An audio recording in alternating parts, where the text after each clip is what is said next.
Guys, ang sarap maglakad. Papunta ako ng Carrefour.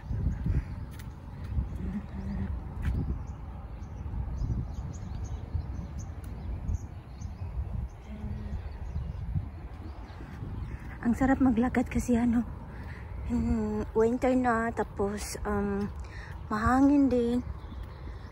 Okay.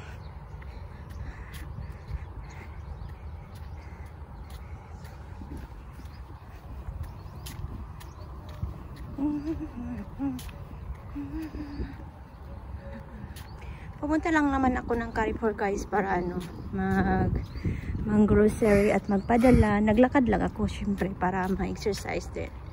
Actually lagi lang naman akong nag-exercise kasi pag maglakad ng yung alaga ko. Tapos ang ganda ng mga pag uwi, sakay na ako kasi syempre may bit-bit na ako na groceries ko. Tapos mainit na din. Kahit malamig, pero syempre may din. May sikat ng araw, mainit pa rin. Syempre, pag may dala ka, nakakapagod.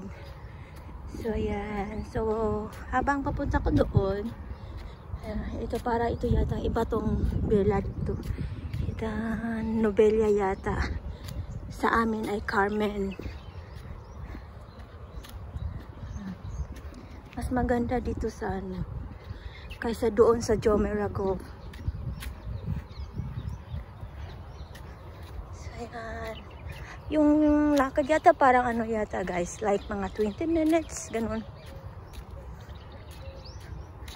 Saktong-sakto sa exercise talaga.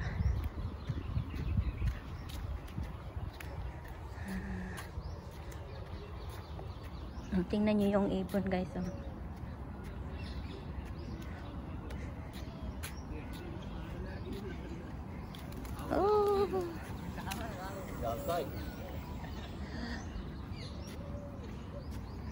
Ang sarap maglakad kasi ang ganda din ng ang lakaran. Maganda yung pagka semento.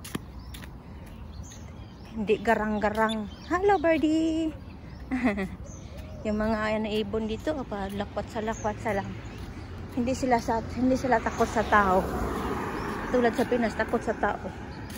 Takot baka huhulihin.